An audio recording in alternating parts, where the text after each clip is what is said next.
A new level of ambition and excellence thrives at the Texas Tech System, a $2 billion higher education enterprise with 4 diverse and distinguished universities. Because from here, it's possible. Good morning. Hi, everybody. Hi. Because I'm a big believer in recycling, let me recycle the joke that I made over at Senator Klobuchar. Obviously, Alex Jones's rain dance worked. But like Alex Jones, the rain will be unpleasant and over quickly. So stick with us. We're going to have a good day. We appreciate you being here. I'm Evan Smith, the CEO of the Texas Tribune. And on behalf of the Tribune, I want to welcome you to this portion of the festival, downtown for the first time. Sorry about the weather, but we're going to make the best of it. We're going to have a great conversation with our friend Steve Kornacki from NBC and MSNBC. Let me do a little bit of housekeeping first. I want to say that the tent we are in today, the MSNBC, NBC News tent, is the result of a great partnership that we have for the first year, hopefully not the last, with NBC News and MSNBC. They are our lead media partner this festival. They have helped us create and curate amazing content, and we value the relationship enormously. Please give them a big hand. Great to have them in the house. This is part of our first Open Congress Street Festival. Free content alongside the paid content, a lot of badge ticket holders in the house, but also some people who are just testing it out as attendees at the free festival. We wanted to do this for many years. It made a lot of sense in the first year downtown to do it. Hope you enjoy it. Give us feedback. Welcome, though, to the Open Congress Festival, and we look forward to doing this many more times. The last thing I'm going to say is if you are a member of the Texas Tribune, thank you. If you are not a member of the Texas Tribune, you may know that we're a nonprofit digital news organization. Individuals support us along with foundations and corporations. If you are not a member of the Tribune, becoming one this weekend, great time to do it. If you become a member at $35 or more, we enter you into a drawing for a trip to Marfa. You get to stay at El Cosmico, eat at Cochinal. Let me encourage you to text the word Tribune to 444-999, 444-999. Become a member. We'll enter you in that drawing. Okay, turn your phones to silent. The hashtag for today's event, if you tweet about it, is TribFest18. And with that, I want to introduce our guest. I want to welcome you to this conversation with Steve Kornacki, who is a national correspondent for NBC News and MSNBC. Steve is making his second appearance at the Tribune Festival in 3 years, and he has just published his first book, The Red and the Blue, the 1990s and the Birth of Political Tribalism. It's a very readable, thorough, and most important, I think, coming out of the week we've just had, timely. Look back at a crucial decade in American politics that set the course for where we are today. Basically, this is Steve Kornacki's big book of polarization. It is a deep dive into the origins of the scorched earth partisanship that we shrug at and take for granted as a perverse kind of new normal. It turns out it's all Bill Clinton's and Newt Gingrich's fault, but not just theirs. As Steve writes in the book, the policy fights of the 90s echo where we are today. Clashes in Washington over budget deficits, spending and taxes, healthcare and broader culture war flare-ups over gay rights, guns, and political correctness. The country emerged from the 1990s cleaved into 2 distinct political groupings. The lines have shifted here and there, but it's the same basic framework we know today. The Red and the Blue is, as Steve says, the story of how this all came to be. You know Steve is a cable TV celebrity, most famous for his big board shtick. In khakis and a shirted tie, no jacket, his sleeves rolled up. I actually sometimes think of you as Sleeve Kornacki. He is animated to the point of giddy as he provides real-time data and demographic information before a series of electronic maps and displays during election season and most especially on primary and election nights. This time of year, he is the go-to analyst for every show and every host on MSNBC. He is also himself a regular guest host of several programs on the MSNBC lineup. He previously co-hosted the afternoon show The Cycle, hosted the Saturday and Sunday morning show Up. In his pre-TV days, he was the politics editor at Salon.com and wrote for the New York Observer. A native of Massachusetts, Steve has a degree from Boston University. He is one of the first people we invited to Austin this year, and we are so happy to have him back. Please welcome Steve Kornacki. Thank you. Great. Thank you, everybody. Happy that you are here. Thank you. Great. Thank you. Good. Thank you so much. So did you arrive at the decision to write a book about the 90s on your own, or did you look out at the world and basically the idea came to you? Did you come to the idea, or did the idea come to you? I think it was more trying to make sense of the world. Right. And everybody's always trying to get to that question of how did we get to where we are today? Right. And it's always an evolving question, and it's always a changing question. Right. And you can't ever pinpoint one moment, but it struck me, part of this is growing up and coming of age in the 90s and having the vantage point of comparing that to today. But it struck me that so many of the features of American politics today were set in place in the 1990s. And the biggest one is the title of the book. Right. You'd The say red and the blue. If you'd say at the start of the decade, 1990s, I live in a red state, would have meant nothing. Right. And by the end of the decade, it meant everything. So in fact, talk about that, because I have wondered over time how we got to a point where we just referred to casually Republican states as red states, Democratic states as blue states. There is a story. Yeah. And you tell the story. And, tell and the story. it is, there was no rhyme or reason to the networks, the broadcast networks, ABC, CBS, NBC, when they got color television, when that became a common thing in the 60s into the 70s, they had to have maps on election night. There was no scheme. There was no agreement that blue means a Democratic color, that red means a Republican color. Sometimes they would use yellow. Sometimes they'd use blue for the Republicans, red for the Democrats. Right. And a lot of times it just didn't matter, because what we had in this country were consensus presidential elections. Richard Nixon in 1972, Ronald Reagan in 1984, really Reagan in 80, Bush in 88. All of them won at least 40 states. Two of them won 49 states. So you didn't even really need a map, because the whole country was kind of voting the same way. In the 1990s, things start to change.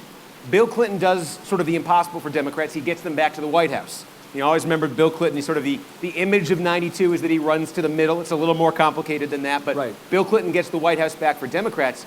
The parallel thing that's been happening as Clinton's coming to power on the Democratic side is that Newt Gingrich has been completing this rise on the Republican side from the back benches of Congress, from a district in West Georgia where he was almost a perennial gadfly candidate, gets to Congress on his third try. He'd run, you say third try, he'd run several times and lost. He's an untenured professor at West Georgia College. 1974 he runs for Congress and he loses. 76 he runs and he loses. 78 he runs again. If he loses in 78, he's done. He's a joke in his district. He'll probably run 20 more times. He'll probably never get elected. We'll probably never talk about him. But he wins in 1978. And he goes to Washington and he tells the Republicans then, and at that point, it's been a generation. It's been 25 years since Republicans have had the majority in the House. And Newt Gingrich tells them, I'm going to lead you to the majority. And they looked at him and they said, you're nuts. You're crazy. Dick Cheney was a Republican congressman then. He called him a pest. He called him an irritant. Others had worse names for him. But what Newt Gingrich started telling the Republicans in Washington was, he said to the Republican members, he said, your leaders, the ranking members on the committee, the party leaders, they're comfortable with being in the minority. They accept 30% from the Democrats, shake hands, go golf with them, go to dinner with them. They go home and they tell their voters, hey, I got you this. He said, that's not how you win elections. That's a ticket to permanent minority status. So Gingrich decides, the theory of Gingrich that changes the Congress and then changes all of American politics is, you cannot be successful in an election if you compromise. If you're a Republican, you need to be clear about what you stand for, and you need to create contrast with the Democrats on every issue, in every speech, on every day that you're in Congress. So it means, for instance, Republicans in the 60s, 70s, they would routinely compromise with Democrats, for instance, on tax increases. Democrats, I'd say, hey, we want a 10% tax hike. Republicans would settle for 5%. Gingrich said, you still raise taxes. Your voters are still wondering why you raise it. You have to be anti-tax. You have to be anti-government. So the Gingrich theory was, the contrast in American politics is a conservative opportunity society against a liberal welfare state. Republicans versus Democrats. And he said to Republicans, everything we do on the floor of this House needs to be advancing that contrast. And he starts staging throughout the 1980s what are essentially guerrilla attacks on the floor of the House. And he understood something that we all now understand about politics, but nobody did then. He understood the power of new forms of media to go around the old guard. Because in the early 80s, ABC, CBS, NBC, Gingrich wasn't going to get on them. There was something new. wasn't cable news, something called C-SPAN. And C-SPAN had a camera trained on the floor of the House of Representatives. And there was a rule, an obscure rule in the House that said, at the end of a day's business, any member can claim any amount of time they want for any reason. So Gingrich, and usually members would do this late at night, and they'd say, I would like to congratulate the Little League team in my district that won, their game, something like that. Gingrich essentially got 6 of his allies, true believers, names like Vin Weber, Trent Lott, a couple others. Robert Walker from Pennsylvania. Bob Walker, absolutely. Right. Yeah. And they essentially produced what you would now recognize as a cable news show on the floor of the House of Representatives. And they'd stand at different podiums, and they yield to each other, and they wouldn't talk about what had happened in the House that day usually. They wouldn't talk about post offices in their district. Right. They would talk about the rotten, crooked, corrupt Democrat machine. That was always the term he used. And there was no reason for them to have to do it any other way, right? There were no rules governing what they could say. And at least initially, there was no obligation for the cameras to pan to show that the House floor was actually empty. So you had the cameras trained on these guys, and if you were the uninitiated, you might have believed that they were talking to a full House of members. And this is, I think, the turning point. This is the turning point in the rise of Newt Gingrich and the transformation of American politics, particularly on the Republican side. It's in the spring of 1984. So Gingrich has been doing this for a few years with his friends. Right. They get a little attention in the House. Nobody really notices. One night in May of 1984, they get up and they've got a list of 10 Democratic members who have sent a letter to the Marxist leader of Nicaragua. These Democratic members have sent a leader. They're trying to get him to do elections. Gingrich accuses them of treason. Gingrich and his allies accuse them of treason, of undercutting Reagan foreign policy, and they challenge them one by one, name by name, to step forward and defend themselves. The camera, the C-SPAN camera, is just on Gingrich, it's just on Walker, and you don't see the House chamber. So anybody watching at home believes these Democrats are too cowardly to come forward and defend themselves. One of the Democrats they call out is a guy from Springfield, Massachusetts by the name of Eddie Boland. Eddie Boland was Tip O'Neill, the House Speaker, his best friend, and his roommate in Washington for decades. Tip O'Neill was one of the people watching this. Tip O'Neill watches Newt Gingrich accuse his best friend of treason and make it look like his best friend is too cowardly to step forward and defend himself. So Tip O'Neill, this was in the C-SPAN bylaws when this was created, Tip O'Neill, as the Speaker of the House, has the power to call up C-SPAN and tell them, turn the camera off, turn the camera over here. He calls them up and orders that the camera pan the entire chamber. So instead of focusing here, now you got Gingrich, these Democrats, blah, blah, blah, and now you've got a camera showing empty seats. Empty seats. So Gingrich gets off the floor, finds out what happened, and he demands time in front of the entire House to explain himself and to challenge the Speaker of the House. Gingrich is in his 3rd term in the House. Remember, he was a gadfly from West Georgia. Nobody in his party even takes him seriously. And I want to just say, by way of interruption here for 1 second, we have come to take that kind of insubordination, in big, fluffy air quotes, for granted these days. Because when you watch, if you're interested enough in the United States House of Representatives to understand how the Freedom Caucus relates to the Republican Party in the main, or how it relates to the Republican leadership in the main, members of the Freedom Caucus, Mark Meadows, Jim Jordan, any number of others we could name, they do this routinely. Yes. Right? They call out the Republican leadership when they're basically at the bottom of the totem pole and Paul Ryan or Steve Scalise or Kevin McCarthy is at the top. This was not normal then. The norm back then was collegiality. Right. The norm back then, the Republican leader of the House was a guy named Bob Michael. His nickname was Mr. Nice Guy. This is a guy from Illinois. From Illinois, yeah, Peoria, Illinois. He golfed with Tip O'Neill. They would ask him, the quote from him in the Washington Post was, "I love Tip O'Neill." Right. Imagine Pelosi saying that about Paul Ryan these days. That was the relationship. And Gingrich was telling Republicans, we are on a fast train to nowhere with this kind of leadership. But the norm was, you did business with the Democrats during the day. Right. You had dinners with it, whatever it was. So Gingrich demands time in front of the whole House, and O'Neill thinks, I'm going to end this guy's career right here. So it's 10 a.m. on a normal business day, C-SPAN cameras rolling. O'Neill stands in front of the entire House. This is a 72-year-old, old school, Cambridge, Boston, Massachusetts This is also Democrat. Toward the end of his career. Yeah, he was there for 2 more years after this. And he recognizes the gentleman from Georgia, Mr. Gingrich, and then he says, and I'm going to step down from the dais and take my, the Speaker never does this, take my seat on the floor with the rest of the members because I'm very interested to hear what he has to say. That's my Tip O'Neill impersonation. He goes down to the floor, and Gingrich starts speaking. And it's 20 minutes. And it's the Newt, if you've ever seen him now, it's the Newt you know. He's talking about world historical forces, and he's talking about, McCarthyism of the left, and it's just all these. and he's bloviating, but it's very glib, it's very telegenic, and O'Neill starts to listen to this and can't believe it because he thought Gingrich was going to apologize. Right. So O'Neill gets up, I demand that the gentleman yield to me. And Gingrich, he's got his composure, if nothing else, and he knows what's about to happen. And it's like the Cheshire Cat. I'd be delighted to yield to my good friend from Massachusetts, who I always learn something from. And O'Neill is shaking with rage, and he's pointing his finger, and he says, I don't care what you're saying. I just want you to know that what you did on this floor was the lowest thing I've ever seen anyone in this chamber do in my 32 years here.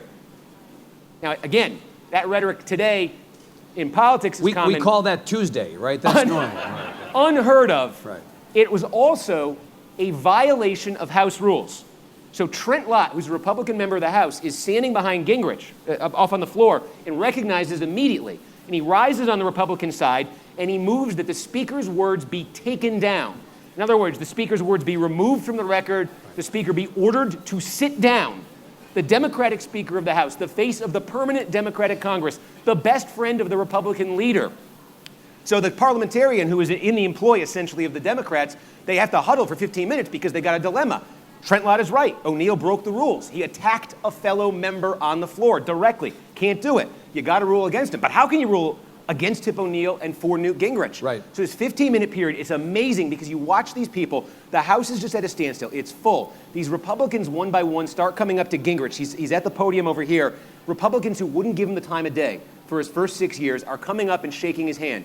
15 minutes later, they rule against O'Neill. Yeah. He is forced to sit down. No Speaker of the House in American history had ever had his words taken down. O'Neill did that day. Gingrich gets 30 more minutes to talk. When he finishes, he folds up his binder, walks up the aisle on the Republican side, and the entire Republican side stands and cheers. And cheers. And Newt Gingrich was on the ascent. In many ways, that really is a moment that changed everything. It's not the only moment, but it's a moment. So you called out this time in the old days. We're all nostalgic for a time that really never existed, right? But this time actually did exist. We're always nostalgic for, well, your colleague Chris Matthews at MSNBC talks often about when Tip O'Neill and Ronald Reagan used to fight during the day, and then they would have a scotch at night. Yeah. When the business of the House or the government was over, they would go off and have a drink, and things were assumed to be better then. There are two very distinct schools of thought. Yeah. One school is it was better when they were mad at each other during the day and at night. But the opposite school of thought seems to be the prevailing school now, which is they are my enemies. They're my enemies during the day and they're my enemies at night, and that where we are today is a byproduct of that second mindset. You couldn't imagine, as you say, Nancy Pelosi and Paul Ryan saying nice things about one another. Right. So are we better off for this? Or was that old clubby day itself kind of a problem because there was a charade going on during the day, and after hours we saw that really they were not opposed after all? I mean, I'm wondering which is better. Well, what it did, and I guess I'm agnostic on whether it's good or bad, because it was good from the standpoint that if you want government that gets things done, that's able to reach compromises, it was an atmosphere that was much more conducive to it. We all talk about how we like compromise. We should all be coming together, getting things done, right? But the downside of that is, and Gingrich reveals this in his rise, there is an appetite out there. Yeah. Part of this is human nature. Yeah. We are hardwired, whether we want to admit it or not, I think, going back to the days of the cavemen and everything, for some form of tribalism. Right. And there is an appetite for that is sort of innate to us as humans. And there's also a populist, when you've got, for lack of a better, Gingrich always used the term elites. You hear it all the time now. Yeah. But Gingrich was always railing against the idea that there were liberal elites, media elites, and yes, Republican elites who were essentially sellouts. Ted Cruz would now say squishes, but they were essentially making all the decisions for the country, and they were forgetting the rest of you. And they were looking, and that feeling was always there, and Gingrich, I think, was the first to recognize it and harness it. Gave voice to it, and again, what you're talking about is absolutely the conversation that we hear every single day. Media elites, liberal elites, rhinos. Because it worked. Because it was successful. I remember a phrase from this period called Clinton derangement syndrome. Yeah.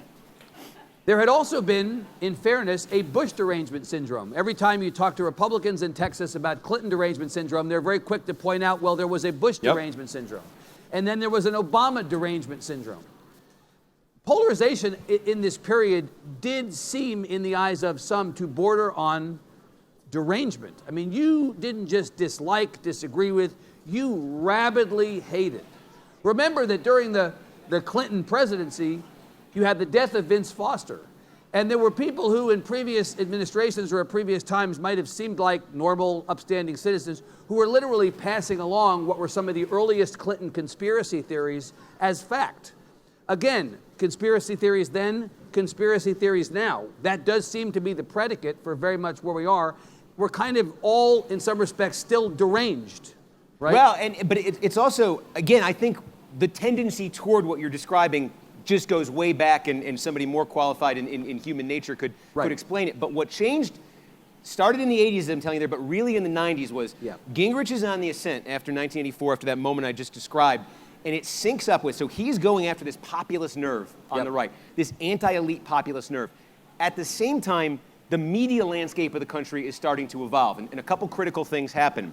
C-SPAN is one of them. You've now got a way, if you're Newt Gingrich, to bypass the traditional press and get your message out. The other is in 1987, they repeal this thing called the Fairness Doctrine. The Fairness Doctrine was the equal time provision. If you're going to go put somebody on the right on the air for 5 minutes, you're going to have to put somebody on the left on the air for 5 minutes. Well, the Fairness Doctrine goes away in 87. 1 year later, in 1988, WABC, one of the biggest radio stations in America, becomes the flagship station for a new nationally syndicated radio show that instantly has 10 million listeners a week, hosted by Rush Limbaugh. Rush Limbaugh, right. And Rush Limbaugh is the same thing as Newt Gingrich. It's the same anti-elite.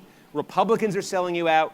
And so it's a tag team. It's almost an inside-outside tag team. And Limbaugh, more even than Gingrich, took up the mantle of conspiracy theory. And it fed. I think that the third ingredient then is Gingrich gets traction on the inside, Limbaugh and that variety of media gets traction on the outside, and then you introduce in 1993, and this is the big collision at the heart of the book, a Democratic president, Bill Clinton, first time you had that since Jimmy Carter. It's been a dozen years, and that Democratic president has massive majorities for his first 2 years in the House and the Senate and tries to act on them. And he faces a Republican Party that had never existed before, the Gingrich-Limbaugh Republican Party. And so in 94, we have the Contract with America, which is the big Republican response to Bill Clinton. Democrats lose more than 50 seats in the U.S. House. Not unusual for the president's party to lose seats in a midterm. We'll come back a little bit later to whether that's going to happen and to what degree this time. That's pretty much the way it goes. But that was really a significant moment. Again, not the, but a pivotal moment in how all this changed. And it was the moment that Republicans, even the ones who were skeptical of Newt Gingrich, even those Republicans, on November 8th, 1994, that's the night that Republicans won the House, 54-seat gain. First time in 40 years, they believed Newt Gingrich was a genius. Because this was the guy who came, he was a joke in 1978 when he came to Washington, and he told them he was going to lead them to the majority. And he took power in the party, and here they are, they've got the majority. This guy knows what he's doing. And that becomes, I look at 1994, when I say red and blue, we didn't have the words for it. We didn't have the vocabulary for it till the end of the decade, till the 2000 election. But 1994 to me is the birth of Red America.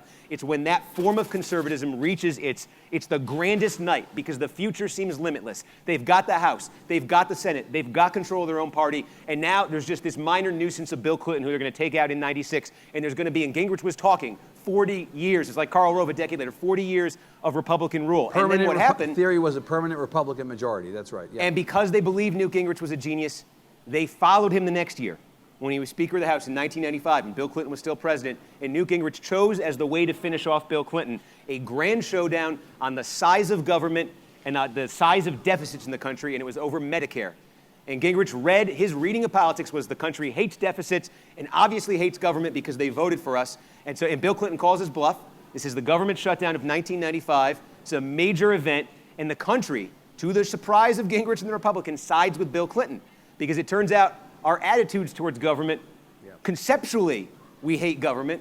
Conceptually, we're in line with the Gingrich rhetoric. We like Medicare.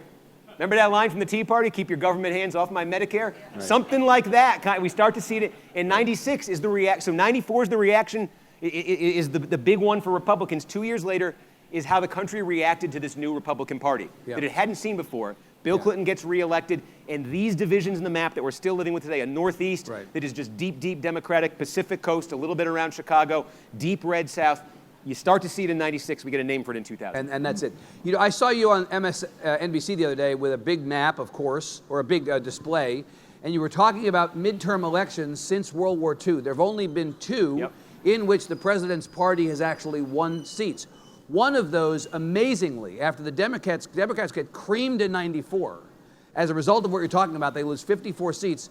One of those midterms was 98. So after 4 years after the contract with America, Newt Gingrich's ascent, the Democrats actually win seats in the House in the presidential midterm. In many ways, 94 was the apex of Newt Gingrich's power and influence. He was never as powerful again. Right? It showed the power of that style of politics. It brought Republicans to a place they had never been, a place they had given up trying to get to. Right. But it failed in its longer-term promise of, there was this Gingrich conviction that American history, that there was this reading of American history of a wave that began to build in 1964 when Barry Goldwater took over the Republican Party, at least for that year. And you see a little bit of it with the Southern strategy. You see it with Reagan. You see this building tide of conservatism. Right. And it was just going to wash out the Democratic. There were serious discussions in November and December 94 by serious people, not just Republicans, that the Democratic Party as we knew it was extinct. Yep. It had no future. Right. And instead, the modern Democratic Party, in a lot of ways, gets its energy from what happened in 94 as a reaction to it. We should never judge things in the moment, right? Yes, we're always wrong. So let's pivot over to Clinton. What was it about Bill Clinton that drove people so crazy? Was it substantive? Was it personal? Was it both? It was. So I think there were two things with Bill Clinton when you look at what he brought out on the right. Number one was he could win. This is new. Don't underestimate this. In 1980, Jimmy Carter, Democratic president, loses 44 states. 84, Walter Mondale loses 49 states. 88, Michael Dukakis loses 40 states.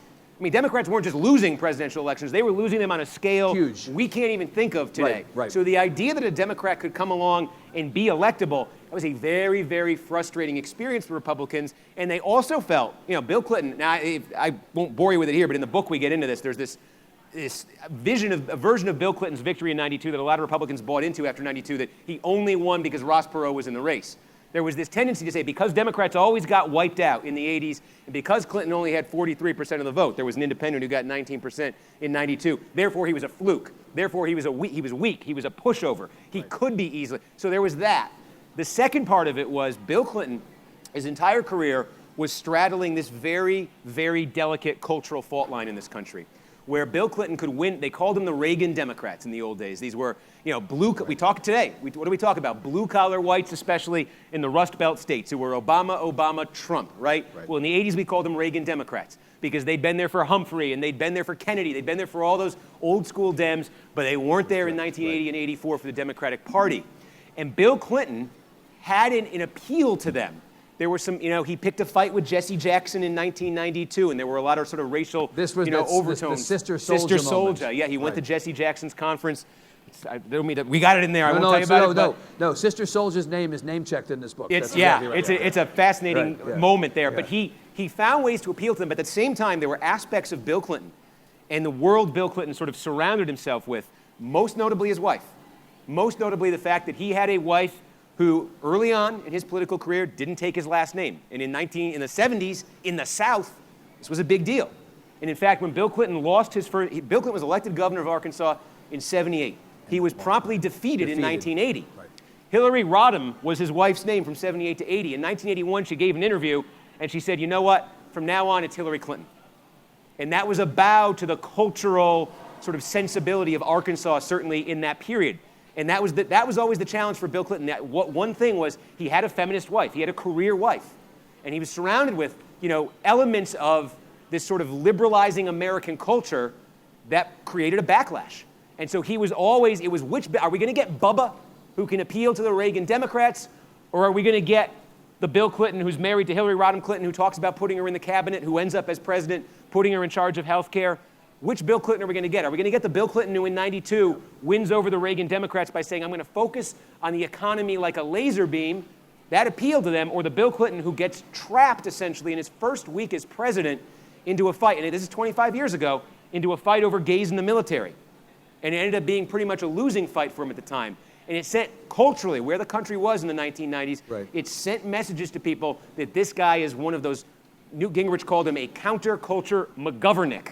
Right. George McGovern. Who in the Democratic Party today would ever think of Bill Clinton as a counterculture McGovern. Right. I mean, in a lot of ways, what you're talking about, again, as Gingrich foreshadows, the Freedom Caucus and that era of politics begat this era of politics. Look at the fight that the Democratic Party is having right now. You know, Bill Clinton and this Democratic Party, that Bill Clinton and this Democratic Party, would be, and in some quarters is viewed as not sufficiently progressive, right? The Alexandria Ocasio-Cortez, Ayanna Pressley wing of the Democratic Party today, which many people believe is on the ascent, looks at the politics of Bill Clinton and Hillary Clinton in the 90s and thinks no, right? So if there was a concern about Bill Clinton and Democrats straddling then, there is still a concern about that straddle now. Absolutely. We want real Democrats. And what's the difference now, and this is why it's such an interesting discussion for me to watch in the Democratic Party, is there were plenty of liberals, not all of them. There were liberals in the 90s who could not stand Bill Clinton. But there were plenty of liberals in the 1990s who gave Bill Clinton wide latitude because they felt they had no choice in the America of the 1990s, an America where their party hadn't just lost but had been wiped out. Right. That demographically, you had no choice but to build your coalition the way Bill Clinton did. Today, Democrats look at the country, they look at the changing demographics of the country. We are a more diverse country now than we were a generation ago. The share every 2 years, when you look at the share of non-white voters in the presidential election pie, goes up 1 to 2 points every 4 years, about 2 points every 4 years. That's growing, and that's been a consistent Democratic vote. Second thing is the big divide that we talk about all the time now that really comes out in the mid-1990s is that divide among white voters, who are still about 70% of the electorate, that divide between college, non-college.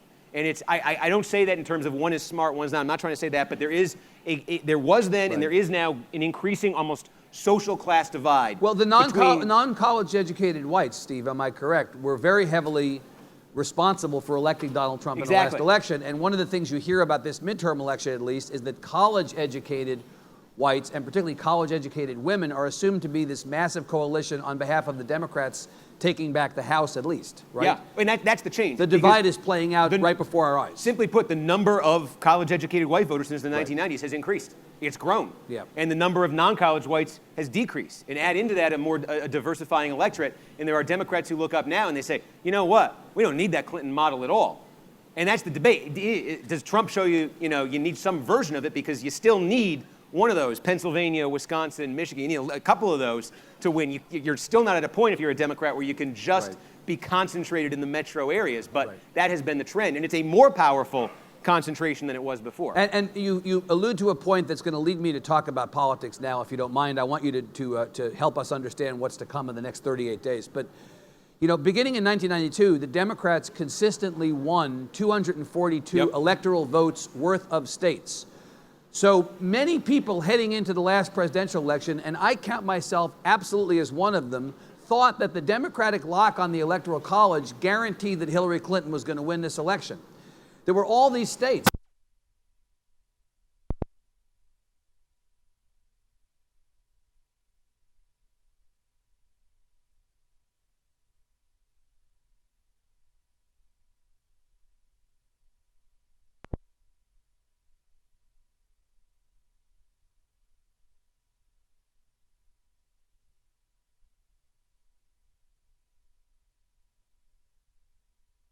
Democrats would win.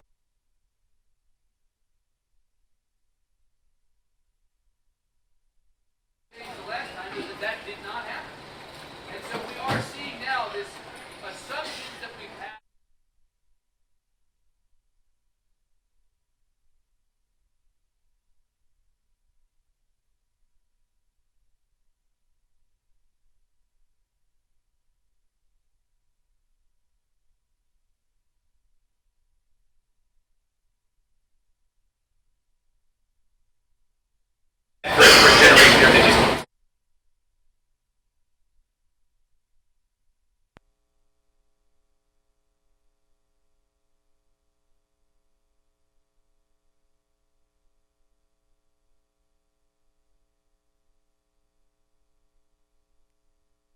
I think the national polls in 2016 got this thing right. Clinton won the popular vote after all.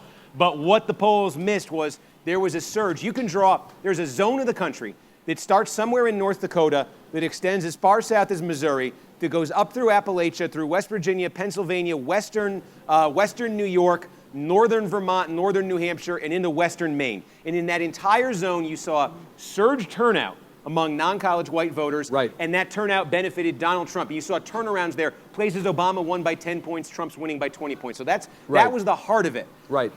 We have not been seeing evidence yet. And we haven't had a lot of special elections to judge it by, but like, for instance, there was a special election. There are two that come to mind. There was one in Pennsylvania, the southwest corner, and there was one in the 12th district of Ohio, which is Columbus. It's right outside Columbus, but then half the district is sort of what I'm describing. Rural, blue-collar, non-college Trump white. country. Right. Trump country. Right. And you did not see, certainly relative to those suburban areas, you didn't see that kind of turnout dynamic. So we have a couple data points that maybe without Trump on the ballot, maybe that's not there. And Republicans have been trying to find ways to gin that up. They thought earlier this year if they could get Democrats to use the word impeachment, that might do it. They're now suggesting, we'll see, they now say that maybe something about Kavanaugh, if they can portray it as Democrats scotched the Kavanaugh nomination, that might do it. They're looking for a way to generate that. But one of the stories we've been seeing in polling and in these special elections is that I don't know if there's going to be a blue wave that washes over the entire country. That's the question. I don't know if there's going to be a blue wave that's enough to give Democrats Congress. Right. But we are looking at strong evidence that there's going to be at least mini blue waves in these metro areas. Yep. So Northern Virginia, you know, places like that. Well, it's interesting that you mentioned that impeachment in Kavanaugh is where the Republicans are putting their hopes. They want to make the Democrats be as left and as unhinged seeming as possible. But I'm looking at the Andrew Gillum race in Florida for governor as a great example of how the Democrats can flip that narrative around. So Andrew Gillum is probably correctly seen as one of the more progressive candidates running for high office in the country. African-American mayor of Tallahassee, is running against Ron DeSantis, who is a Republican congressman from Florida, who is a Trump guy. And people thought Gillum was going to get swamped by this whole association with the unhinged left. Gillum is running on health care. Right. Gillum is running on kitchen table pocketbook issues, and Gillum is consistently running 5 points or more ahead of DeSantis in this governor's race. Democrats are saying, you want to talk about impeachment and Kavanaugh as part of our deal. We're going to talk about the things that actually matter to people on the ground. There's a flipping of the script going on, is there not, in some of these races? Yeah, and Florida is fascinating, too, because that's what Gillum is now sort of pivoting to, but the energy that propelled him to this place, because remember, he was progressive, anti-establishment, Democratic Party single-payer health care, impeachment, he talked, he had no power to do that as governor of Florida, but he said he was for it. Right. He was not supposed to win that primary. Right. And we had no poll, not showed him ahead, no poll showed him within, single digits of that race. So the energy that propelled him is that energy on the left. And Florida's a state, it's dissimilar from a lot of other states in what we've seen. There's two things to see. Number one, every time pollsters look into Florida, they say, I was talking to the mayor's folks about this the other day, it's one of the few states where they see comparable energy on the Republican side to the Democratic side. Right. And we saw that in the primary. Massive, massive surge in Democratic turnout in the primary, but also massive, massive surge in Republican turnout. Right. And it's a fascinating test to 2020 because what the Democrats did in nominating Gillum, at least the Gillum who ran in the primary and got that energy, was the opposite of what they've been trained to do in Florida. There was another candidate in Florida named Gwen Graham. She's the daughter of Bob Graham, former former Senator governor, Bob Graham, former senator, Mr. Moderate Florida Democrat. She was a moderate Florida Democrat. She represented the Panhandle, which is a very Republican part of the state, for 2 years in the House of Representatives. Traditionally, this is the model for Democrats in Florida. You think of who those swing voters are in the fall, you get a candidate who might peel them off, and you try to win that way. And Gwen Graham, the Democratic Party, that primary tells me they wanted nothing to do with that. Right. They didn't turn out for her. They turned out for Gillum. And she lost that primary. So, and that makes me wonder. I think Gillum and DeSantis for that matter, because DeSantis, as you say, the Trumpy guy, I think Florida's a fascinating, fascinating potential preview of 2020. Because I think it shows you where the energy of the Democratic Party is, what is going to turn voters out in a major state like this, and it instantly becomes a test of can that turn around and translate to a general election against a Trump character. Conventional wisdom may in fact, in that case, not apply. So let's do two things, and then I want to go to questions. The first thing is that we talked about midterm math, right? So every presidential midterm, except for two since World War II, the president's party has lost seats. The average loss of seats in the modern era, at least, since Ronald Reagan, the average loss of seats by the president's party in a midterm where the president's approval rating is below 50% is 33. The Democrats need 23 right now to take back control of the House. So if you're a Democrat, you feel pretty good about that trend line. But here in Texas, where Democrats have for the last 20 or more years routinely snatched defeat from the jaws of victory, we know not to assume anything. Democrats are competitive in many more congressional races in Texas than they have been in a very long time. Is your read that Democrats have reason, either in Texas specifically or in this country generally, to be optimistic as far as getting to the number of seats they need? They definitely have reason to be optimistic. And I think if they don't get there, they should be disappointed because will they have blown it? Well, here's what I think would happen, what it would look like if they lost, and you can decide if that means they blew it. Right. But the two sort of problem areas, it is basically unquestionable at this point that among particularly college-educated white voters, but this profile of suburban, metropolitan area, higher income voters, the energy level there is off the charts, and we're seeing that everywhere. Right. And there are a number, to get to that 23 Democrats need, I can go through and I can find a whole bunch right now that it looks like are gone or close to gone for Republicans. Well, and the Republicans are pulling money now late in the election cycle from races as a sign that they've given up on certain people. Yep. Right. There was one in Michigan yesterday. There's this whole debate, one of the most expensive media markets in the country, right outside Washington, D.C. They've got an incumbent there, a Republican incumbent, who's running at 39% in a poll I saw, which is an atrocious place for an incumbent to be. So now, there are not enough, there are not enough right now, I think, districts that are that ripe that get Democrats to 23. So they need more. And they've got the biggest single problem area that Democrats are seeing right now is there are districts where they would benefit enormously from strong turnout, strong energy among Hispanic voters. And they're not necessarily seeing it right now. There are a couple of them out in California, Texas. We could talk about the 23rd district in Texas in particular. There's a couple of them in South Florida. I'll give you one. Here's one in South Florida. This is fascinating. Congressional district. This is the most.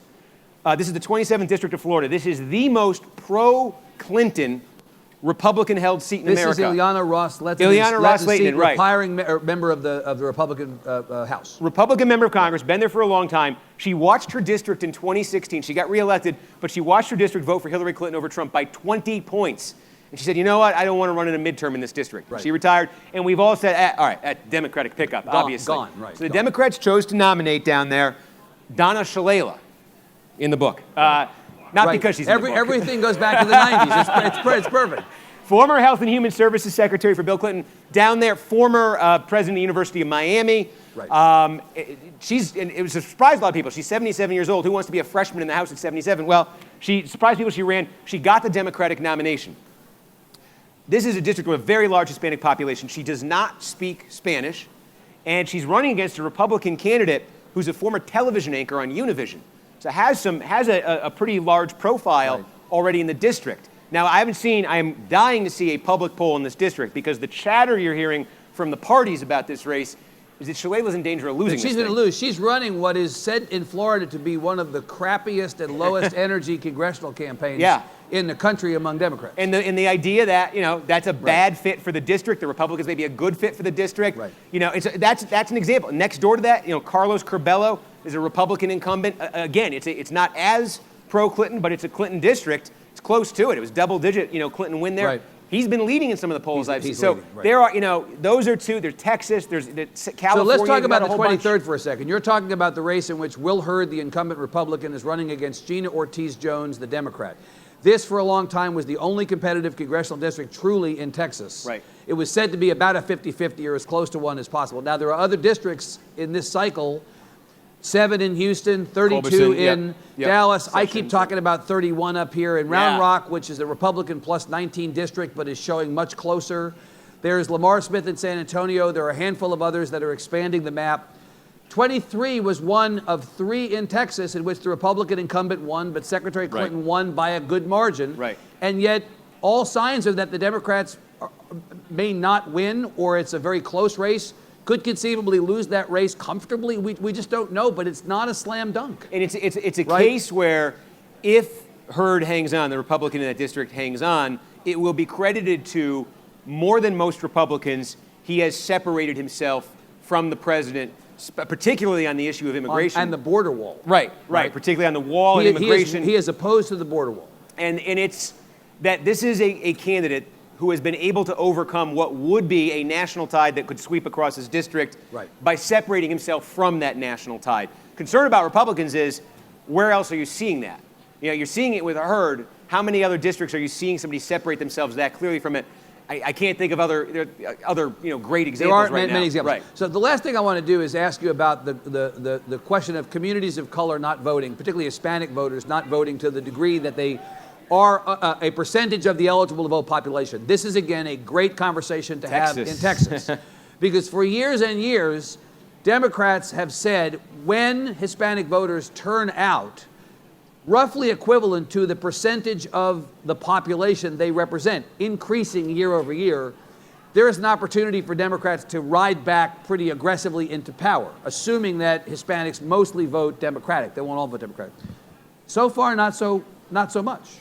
And so again, here we have an election cycle in which Democrats are saying unlikely voters will be the key to victory. We need to turn out more people who don't traditionally vote. The Beto O'Rourke campaign's premise is, I can win this Senate seat because people who don't typically turn out to vote will turn out and I will ride to victory.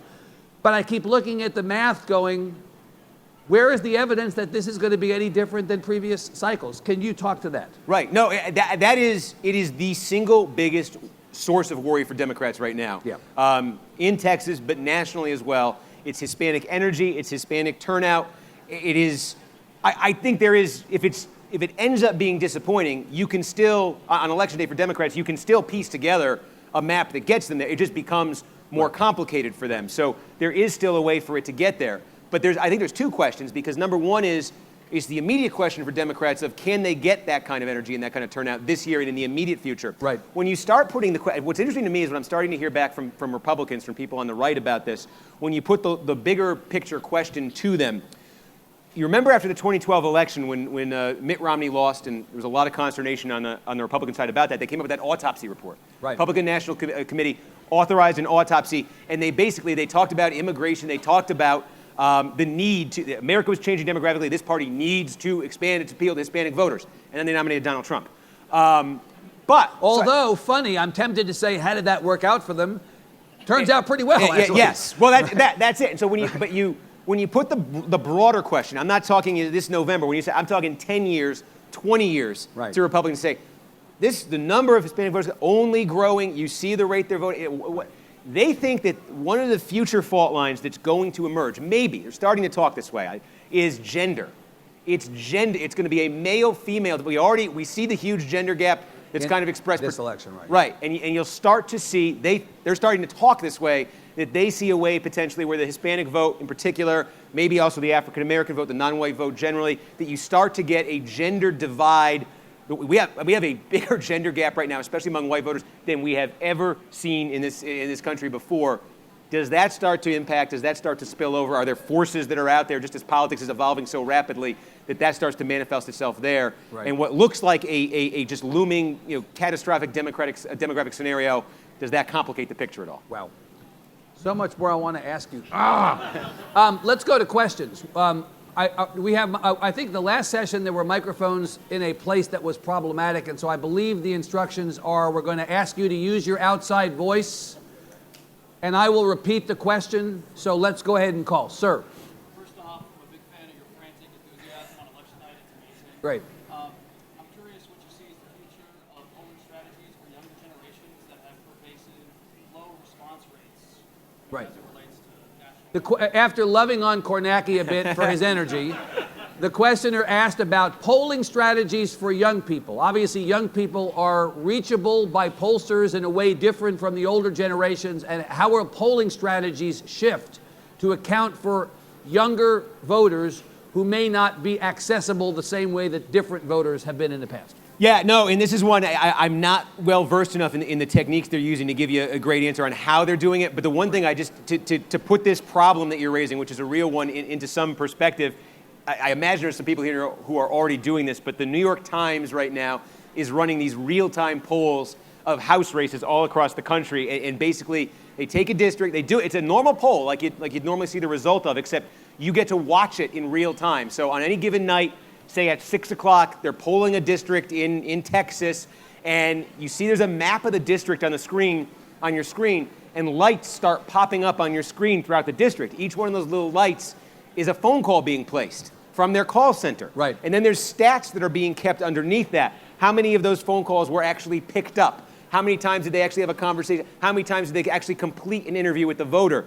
And it is, if you want to know the challenge that the polling industry faces with just voters in general, is who answers their cell phone right now when you don't recognize the number? It's always a spam call, right? So this is the problem Pollster face. The response rate, some of these districts, you look at it and you're like, how can you even get a reliable sample? Well, in fact, Single digits, and the New York Times has acknowledged in a couple of cases that based on the response rates they got, they're not entirely sure that the weighting or the presentation of the results necessarily is accurate enough to be counted on. I mean, I would say if I were Beto O'Rourke or I were a Democratic candidate running in one of these areas where a surge of unlikely enthusiasm would carry me over the line, I'd be wondering whether the pollsters in those races are adequately capturing the voices of young people today and whether the polls are missing something. It's a legitimate question. Well, it is. Right? It is. So this is, and the caution with that is, yes, it is, and I'm of two minds on it because I remember that argument in 2004. Right. And I remember George W. Bush, John Kerry, and the energy, right? It was the youth energy, anti-Iraq war, celebrities were involved. And there were a lot of stories in 2004. Everybody had a flip phone. They weren't getting the young people with flip phones. So this persistent 2-point gap for John Kerry in the polls in 04 would be washed away. It wasn't in 04. But missed voters in 2016.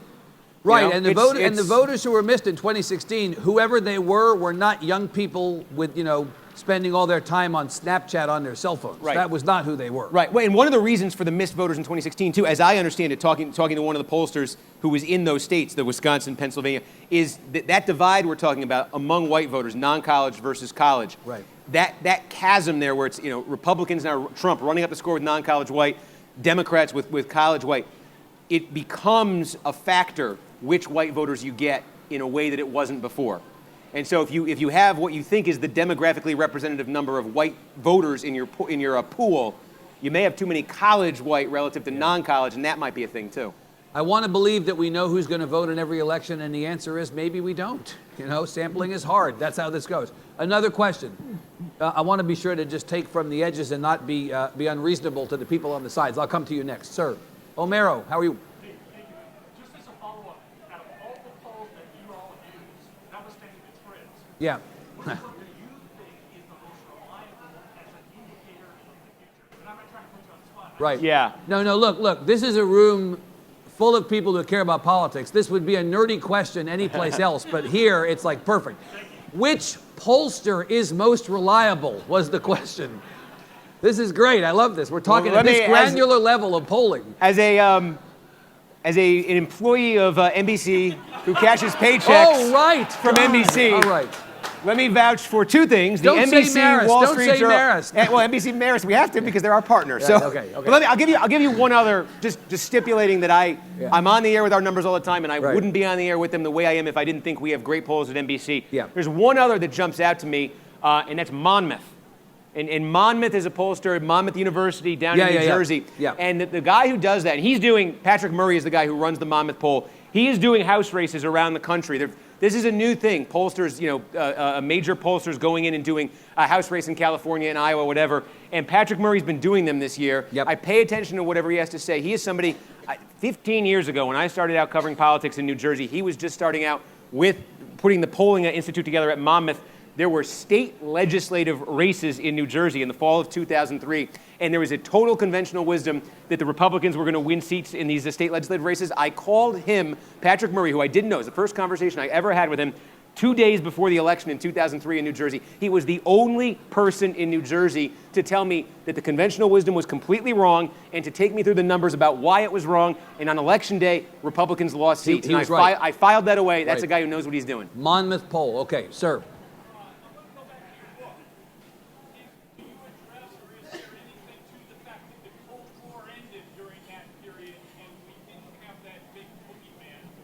Right.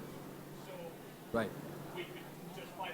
Right. The question is there anything in Steve's book to the idea that the Cold War ended in the 90s, and with the end of the Cold War, we lost our great enemy, our great boogeyman, and so not having the Soviets to be our big enemy, we decided to fight with ourselves and basically create new enemies internally.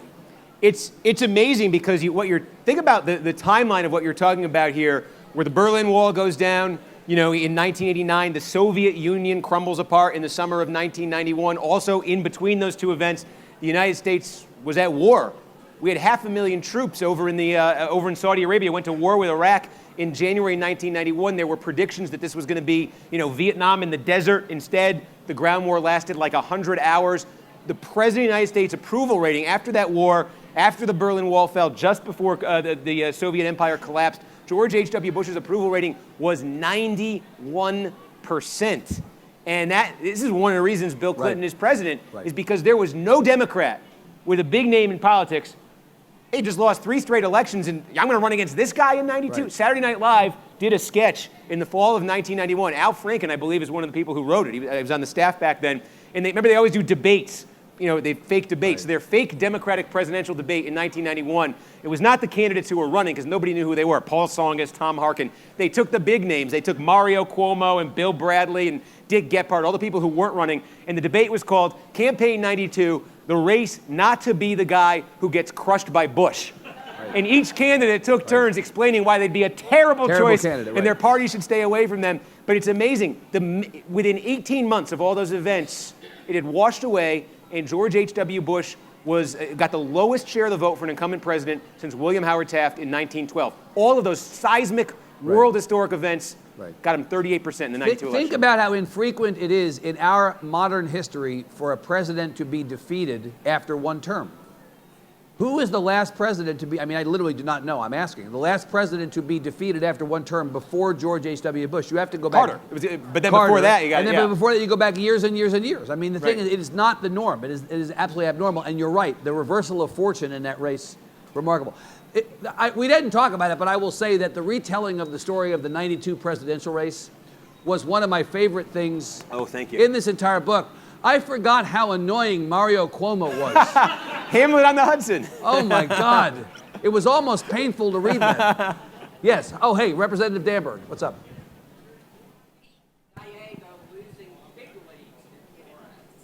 Okay, so we have a Senate special election in San Antonio that took place over the last couple of weeks. A district that had been in Democratic hands for 34 years. Pete Gallego, former longtime member of the state House, former member of Congress, won what should have been in the eyes of some, I'm not sure this is how I saw it, but would have been in the eyes of some, a lay-up state Senate race, lost to the first Hispanic Republican ever to be elected now to the Texas Senate. Some people are saying that this is the counter to the blue wave theory of this election. If the Republicans can pick up a state Senate seat in a heavily Hispanic and longtime and heavily Democratic area, doesn't this give the lie to the idea that the wave is coming?